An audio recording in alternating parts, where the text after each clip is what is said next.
Hello বন্ধুরা, welcome to লার্নো classroom, যেখানে শুধুই শিখবে। যারা upcoming railway NTPC group D বা এসএসসির এক্সাম দিচ্ছ তারা অবশ্যই এই চ্যানেল সাবস্ক্রাইব করো। তো চলো শুরু করা যাক আজকের বিষয়। আজকে আমরা রসায়নের একটি গুরুত্বপূর্ণ চ্যাপ্টার পড়ব, যা আপকামিং রেলওয়ের জেনারেল সায়েন্সের জন্য খুবই ইম্পর্টেন্ট। তো চলো দেখে নেওয়া যাক আজকের চ্যাপ্টার, কেমিক্যাল বন্ডিং অর্থাৎ রাসায়নিক বন্ধন। রাসায়নিক বন্ধন হচ্ছে এক ধরনের আকর্ষণ বল, যে আকর্ষণ বলটা কাজ করে কাদের মধ্যে না, পরমাণুর মধ্যে।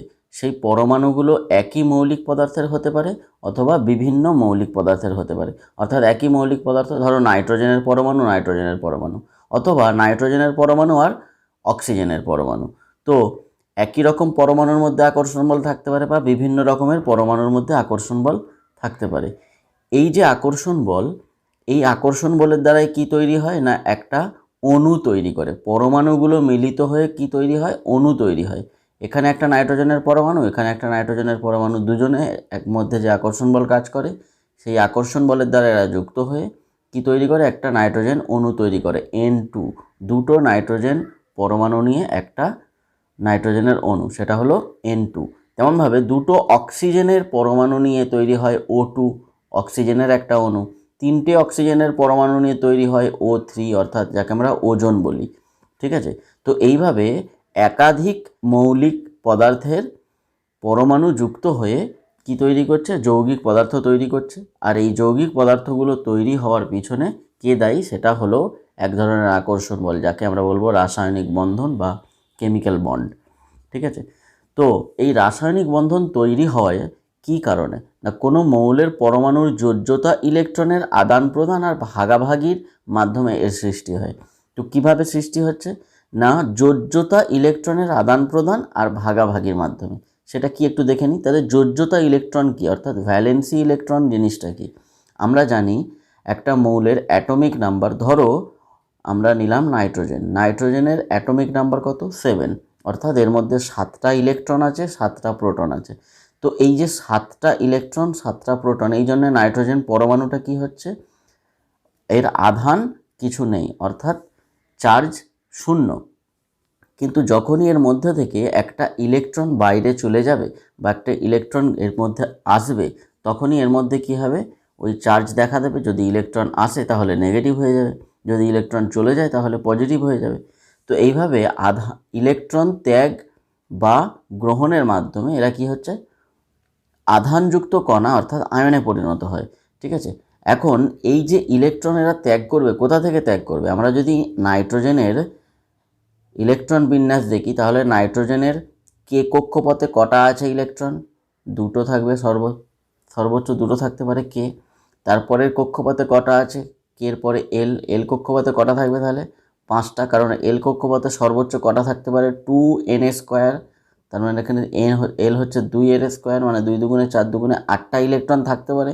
কিন্তু নাইট্রোজেনের মধ্যে আর 5টাই বাকি আছে, সেহেতু আর 5টা ইলেকট্রন থাকবে নাইট্রোজেনের সব থেকে বাইরের কক্ষপথে। তো এই যে সব থেকে বাইরের কক্ষপথে যে 5টা ইলেকট্রন আছে, এই ইলেকট্রনকেই আমরা বলবো যোজ্যতা ইলেকট্রন। ঠিক আছে, তো পরমাণুর সব থেকে বাইরের কক্ষপথে যতগুলো ইলেকট্রন থাকে তাকে আমরা বলি যোজ্যতা ইলেকট্রন। এই যোজ্যতা ইলেকট্রনের আদান প্রদান আর ভাগাভাগির মাধ্যমে তৈরি হয় রাসায়নিক বন্ধন। আমরা যেমন দেখলাম যে এখান থেকে যদি ইলেকট্রন ত্যাগ করে দেয় তাহলে নাইট্রোজেন প্লাস হয়ে যাবে। এখন অন্য কোনো একটা পরমাণু, ধরো অক্সিজেন, সে ইলেকট্রন গ্রহণ করে নেগেটিভ হয়ে গেছে, সে যদি এর সঙ্গে এসে যুক্ত হয় তাহলে NO, নাইট্রোজেন মনোক্সাইড তৈরি করবে। ঠিক আছে, তেমনভাবে NO2, নাইট্রোজেন ডাইঅক্সাইড তৈরি হবে। তো এইভাবে এক বা একাধিক পরমাণু যুক্ত হয়ে রাসায়নিক বন্ধনের দ্বারা যৌগিক পদার্থ তৈরি করছে। আর এর জন্য দায়ী যোজ্যতা ইলেকট্রন, অর্থাৎ সব থেকে সেই কক্ষপথের একেবারে শেষে যে ইলেকট্রন আছে সেই ইলেকট্রনগুলো। এখন কথা হচ্ছে, না কোনো পরমাণু ইলেকট্রন ত্যাগ বা গ্রহণ করবে কেন, করলে তাদের সুবিধে কী। এই ইলেকট্রন ত্যাগ বা গ্রহণের মাধ্যমে এরা কি হয়, যদি সবথেকে বাইরের কক্ষপথে 8টা ইলেকট্রন বা 2টো ইলেকট্রনে পরিণত করতে পারে, তাহলে এরা কি হবে, স্টেবল হবে, স্থিতিশীল হবে। আর স্থিতিশীল হলে কি হবে, বিক্রিয়া করতে হবে না, কাজ করতে হবে না, তাই না, অর্থাৎ আরাম চায়। তাহলে পরমাণুগুলো আরাম করতে চায়, অর্থাৎ কি হতে চায়, স্থিতিশীল হতে চায়, যে চুপচাপ থাকবে, কোনো বিক্রিয়া করবে না। আর এমন কারা করতে পারে, শুধুমাত্র নিষ্ক্রিয় গ্যাসের পরমাণুগুলো এমন করতে পারে, অর্থাৎ হিলিয়াম, আর্গন, জেনন, ক্রিপ্টন, এই সমস্ত পরমাণুগুলো স্থিতিশীল, কেননা এদের সবথেকে বাইরের কক্ষপথে 8টা ইলেকট্রন থাকে, আর শুধুমাত্র হিলিয়ামের বাইরের কক্ষপথে 2টো ইলেকট্রন থাকে। 8টা ইলেকট্রন থাকলে কী হবে, এরা স্থিতিশীল হবে, অর্থাৎ নিষ্ক্রিয় হয়ে যাবে। নিষ্ক্রিয় হওয়ার অর্থ কোনো রকম কোনো রাসায়নিক বিক্রিয়ায় এরা অংশগ্রহণ করবে না, ঠিক আছে। তাহলে এরা স্টেবল হবে, স্থিতিশীল হয়ে যাবে। এই কারণে এরা 8টা ইলেকট্রন চায় সবথেকে বাইরের কক্ষপথে। আর এই 8টা ইলেকট্রন করবার জন্যই এরা কি হয়, ইলেকট্রন গ্রহণ বা ত্যাগ করতে পারে, ঠিক আছে। কখনো কখনো কি হয়, ইলেকট্রন গ্রহণ ত্যাগ না করে ইলেকট্রনকে ভাগাভাগি করেও এরা রাসায়নিক বন্ধন তৈরি করে। সেই ধরনের বন্ধনকে আমরা সমযোজী বন্ধন বলে থাকি, ঠিক আছে। আমরা পরে জানবো এই বিষয়ে।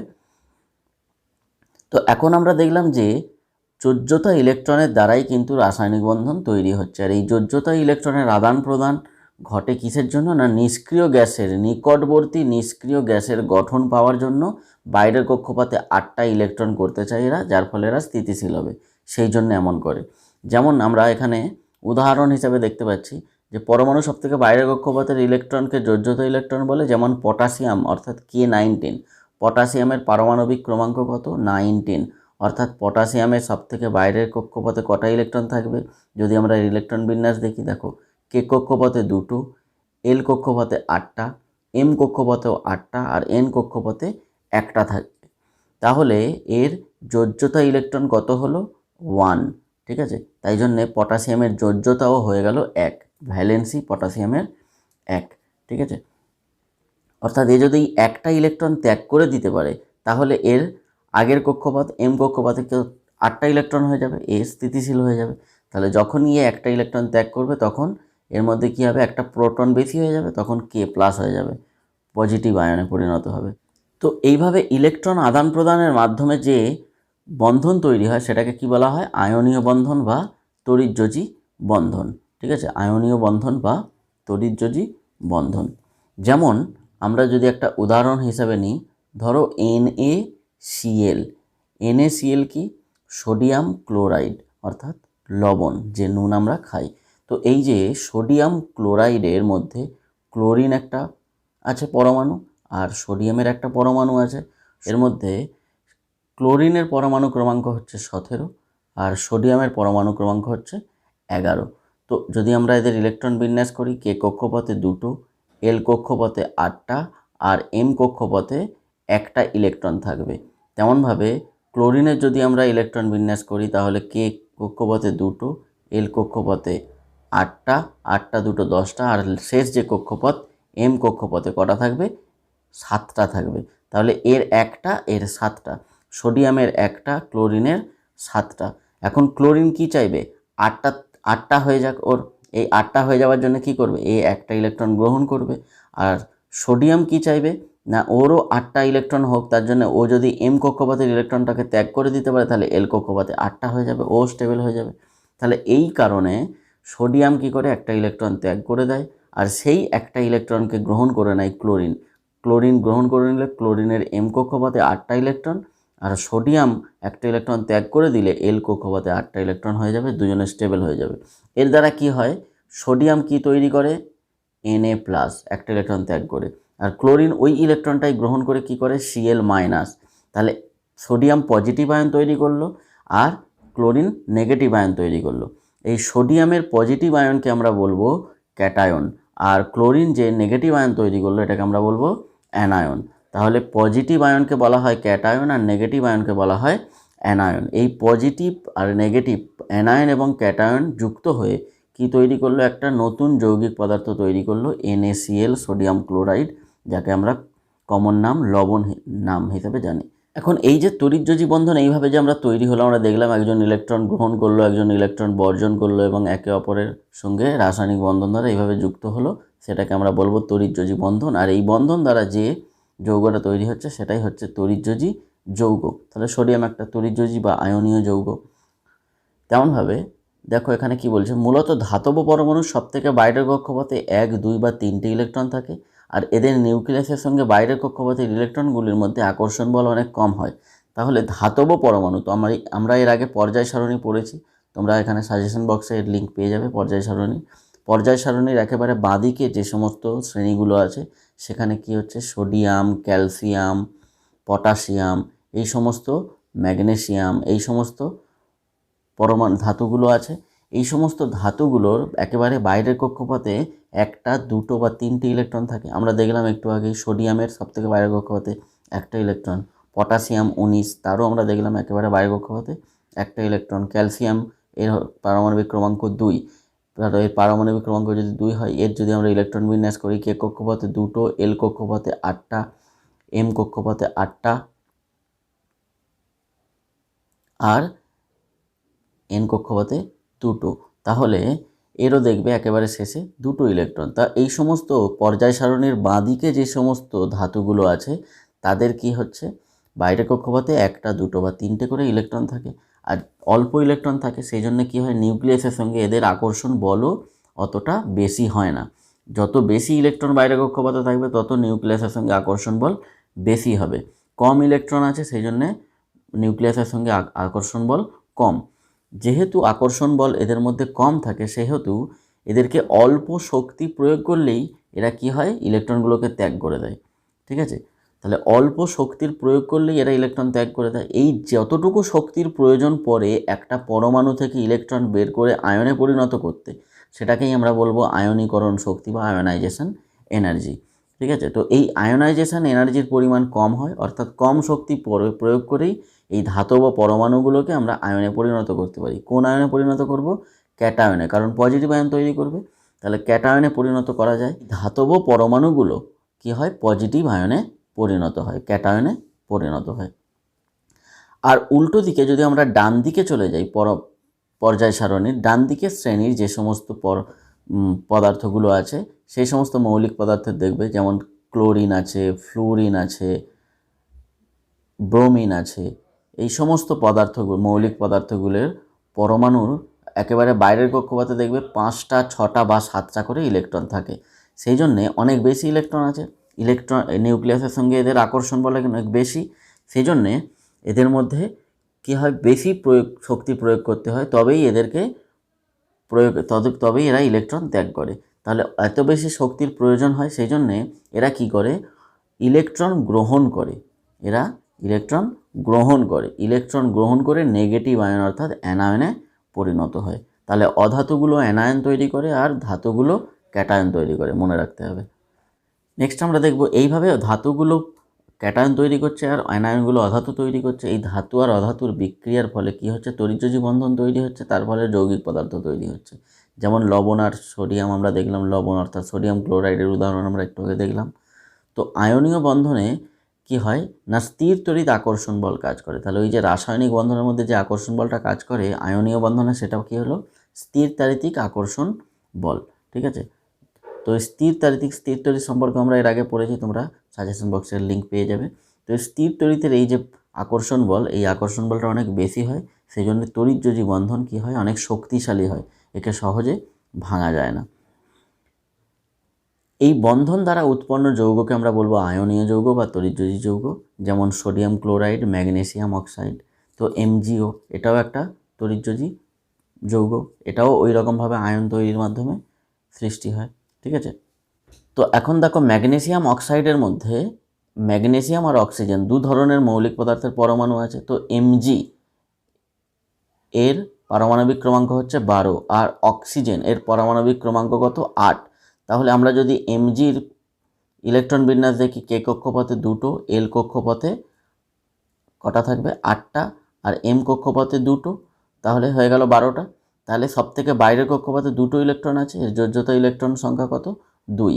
আর অক্সিজেনের সব থেকে বাইরের কক্ষপথে কটা ইলেকট্রন থাকবে, তাহলে অক্সিজেন ইলেকট্রন বিন্যাস কে কক্ষপথে 2টো, এর কক্ষপথে 6টা, হয়ে গেল 8টা। তাহলে অক্সিজেনের সব থেকে বাইরের কক্ষপথে 6টা ইলেকট্রন আর ম্যাগনেসিয়ামের সব থেকে বাইরের কক্ষপথে 2টো ইলেকট্রন। তাহলে অক্সিজেন কি চাইবে, ওই 2টো ইলেকট্রনকে গ্রহণ করে ও অ্যানায়নে পরিণত হবে, অক্সিজেন নেগেটিভে পরিণত হবে 2টো ইলেকট্রন গ্রহণ করে। তাহলে অক্সিজেন 2টো ইলেকট্রন গ্রহণ করে নেগেটিভ আয়নে পরিণত হলো। আর ম্যাগনেসিয়াম কী করলো, ওই দুটো ইলেকট্রন ছেড়ে দিয়ে দুটো পজিটিভ চার্জ মাথায় নিয়ে নিল, অর্থাৎ পজিটিভ ক্যাটায়নে পরিণত হলো। এখন এরা দুজনে যুক্ত হয়ে কি তৈরি করলো, MgO, ঠিক আছে, ম্যাগনেসিয়াম অক্সাইড। তো আমরা দেখলাম এই রাসায়নিক বন্ধন তৈরির জন্য পরমাণুর যোজ্যতা ইলেকট্রনগুলো দায়ী। বাইরের কক্ষপথে যতগুলো ইলেকট্রন থাকে সেগুলোই হচ্ছে ওর যোজ্যতা ইলেকট্রন। কিন্তু এই যতগুলো ইলেকট্রন সবথেকে বাইরের কক্ষপথে আছে, অর্থাৎ যতগুলো যোজ্যতা ইলেকট্রন আছে, ততগুলো ইলেকট্রনই কিন্তু সবসময় রাসায়নিক বিক্রিয়ায় অংশগ্রহণ করে না। যেমন ধরো নাইট্রোজেনের পারমাণবিক ক্রমাঙ্ক 7, তাহলে কে কক্ষপথে 2, এল কক্ষপথে 5টা, তাহলে সবথেকে বাইরের কক্ষপথে 5টা ইলেকট্রন আছে। আমরা যেমন দেখলাম অক্সিজেনের সবথেকে বাইরের কক্ষপথে 6টা ইলেকট্রন আছে অক্সিজেনের। তো এই 6টা ইলেকট্রনই কিন্তু সবসময় রাসায়নিক বিক্রিয়ায় অংশগ্রহণ করে না। এখানেও নাইট্রোজেনের কিন্তু এই 5টা ইলেকট্রন সবসময় রাসায়নিক বিক্রিয়ায় অংশগ্রহণ করে না। যতগুলো ইলেকট্রন রাসায়নিক বিক্রিয়ায় অংশগ্রহণ করবে, সেই পার্টিকুলার ওই বিক্রিয়ায় কিন্তু নাইট্রোজেনের যোজ্যতা তত হবে, ঠিক আছে। যদি 2টো ইলেকট্রন অংশগ্রহণ করে তাহলে নাইট্রোজেনের যোজ্যতা তখন 2 হবে। যদি 3টে ইলেকট্রন অংশগ্রহণ করে তাহলে নাইট্রোজেনের যোজ্যতা 3 হবে। যেমন NO2 আর NO3 বা NO, এই 3টে ক্ষেত্রে কিন্তু নাইট্রোজেনের যোজ্যতা ডিফারেন্ট, ঠিক আছে। তো সবসময় যে নাইট্রোজেনের প্রত্যেকটা বাইরের কক্ষপথের প্রত্যেকটা ইলেকট্রনই রাসায়নিক বিক্রিয়ায় অংশগ্রহণ করবে তা কিন্তু নয়। এই কারণেই কি হয়, একযোজী মৌল অর্থাৎ যে সমস্ত মৌলিক পদার্থের যোজ্যতা 1, অর্থাৎ বাইরের কক্ষপথে যতগুলোই ইলেকট্রন থাকুক না কেন, শুধুমাত্র একটা ইলেকট্রনই রাসায়নিক বিক্রিয়ায় অংশগ্রহণ করে। যেমন hydrogen, sodium, potassium, calcium, magnesium, chlorine, bromine, এই প্রত্যেকটা মৌলিক পদার্থের পরমাণুর বাইরের কক্ষপথে অর্থাৎ যোজ্যতা ইলেকট্রন যাই থাকুক না কেন, একটা ইলেকট্রনই অংশগ্রহণ করে রাসায়নিক বিক্রিয়ায়, তাই এদের যোজ্যতা 1, সেই জন্য এদেরকে বলা হয় একযোজী মৌল। দ্বিযোজী মৌল অর্থাৎ এই সমস্ত মৌলিক পদার্থের যোজ্যতা 2 রকমের হতে পারে। যেমন ফি, কার্বন, এখানে কি কি যৌগ আছে, nitrogen, Fe iron, Pb lead, ফি carbon, P phosphorus, Cu copper, তামা, ঠিক আছে। তার মধ্যে ধরো কার্বনের সবথেকে বাইরের কক্ষপথে কটা ইলেকট্রন থাকে, 4টে ইলেকট্রন থাকে, কারণ কার্বনের অ্যাটমিক নাম্বার হচ্ছে 6, কে কক্ষপথে 2টো আর এল কক্ষপথে 4টে। তো সবথেকে বাইরের কক্ষপথে 4টে ইলেকট্রন থাকে। এখন এই 4টে ইলেকট্রনের মধ্যে কখনো কখনো 2টো ইলেকট্রন রাসায়নিক বিক্রিয়ায় অংশগ্রহণ করে, কখনো কখনো 4টে ইলেকট্রনই রাসায়নিক বিক্রিয়ায় অংশগ্রহণ করে। তো এই 2 ধরনের ব্যবস্থা যেহেতু কার্বনের ক্ষেত্রে দেখা গেছে, তাই কার্বনের যোজ্যতা 2 রকমের, ঠিক আছে। তাই জন্য কার্বনকে বলা হয় দ্বিযোজী মৌল, অর্থাৎ 2 ধরনের যোজ্যতা এর দেখা যায়। কখনো কখনো এর যোজ্যতা 2, কখনো কখনো এর যোজ্যতা 4। যেমন কার্বন ডাইঅক্সাইডে কার্বনের যোজ্যতা 2। আবার CH4 অর্থাৎ মিথেন, এখানে কার্বনের যোজ্যতা 4, ঠিক আছে। তো তাহলে মৌল বিশেষে এদের যোজ্যতা আলাদা আলাদা হয়ে যায়। তেমনভাবে দেখো ত্রিযোজী মৌল অর্থাৎ এর যোজ্যতা 3 রকমের হতে পারে। সালফারের 3 ধরনের যোজ্যতা আছে। সালফারের অ্যাটমিক নাম্বার হচ্ছে 16। এর বাইরের কক্ষপথে কটা ইলেকট্রন থাকবে, কে কক্ষপথে 2টো, এল কক্ষপথে 8টা আর এম কক্ষপথে 6টা থাকবে। তাহলে বাইরের কক্ষপথে 6টা ইলেকট্রন। এই 6টা ইলেকট্রন কিন্তু সবসময় অংশগ্রহণ করে না। কখনো কখনো 2টো ইলেকট্রন অংশগ্রহণ করে, কখনো কখনো 4টে ইলেকট্রন অংশগ্রহণ করে, কখনো কখনো 3টে ইলেকট্রন অংশগ্রহণ করে। সেই জন্য সালফারের 3 ধরনের যোজ্যতা দেখা যায়। সেই জন্য সালফারের বলা হয় ত্রিযোজী মৌল, ঠিক আছে, অর্থাৎ 3 রকমের যোজ্যতা আছে। তাহলে একযোজী অর্থাৎ এদের 1 রকমের যোজ্যতা, দ্বিযোজী অর্থাৎ এদের 2 রকমের যোজ্যতা, ত্রিযোজী অর্থাৎ এদের 3 রকমের যোজ্যতা আছে, ট্রাইভ্যালেন্ট এলিমেন্ট, ঠিক আছে। নেক্সট আমরা দেখব একাধিক মৌলের পরমাণু বা আয়ন পরস্পরের সঙ্গে যুক্ত হয়ে তড়িৎধর্মী পরমাণু গুচ্ছ তৈরি করে, যাকে আমরা বলি মূলক বা র্যাডিক্যালস, ঠিক আছে। তাহলে মূলক কি, আমরা একটু আগে দেখলাম যে একটা পরমাণু থেকে যদি একটা ইলেকট্রন চলে যায় তাহলে সে পজিটিভ আয়ন তৈরি করে, বা একটা ইলেকট্রন গ্রহণ করলে সে নেগেটিভ আয়ন তৈরি করে, ঠিক আছে। সেটাকে আমরা বলছিলাম আয়ন, আধানযুক্ত পরমাণু, সেটা হচ্ছে আয়ন। কিন্তু এখন এখানে দেখো অনেকগুলো পরমাণু এর মধ্যে আছে। কার্বনের একটা পরমাণু আছে, অক্সিজেনের 3টে পরমাণু আছে, যুক্ত হয়ে তৈরি করেছে একটা যৌগ, যে যৌগটার আবার একটা চার্জ আছে সেই চার্জটা কত, -2, দুটো নেগেটিভ চার্জ আছে, ঠিক আছে। এটাকে বলা হচ্ছে কার্বনেট মূলক, ঠিক আছে। তো এটা হলো মূলক। এখানে কি হচ্ছে, পরমাণু গুচ্ছ আছে, বিভিন্ন মৌলের পরমাণু তৈরি হয়ে যুক্ত হয়ে একটা পরমাণু গুচ্ছ তৈরি করেছে, যার কিন্তু আধান আছে, নির্দিষ্ট তড়িৎধর্মী, পজিটিভ বা নেগেটিভ।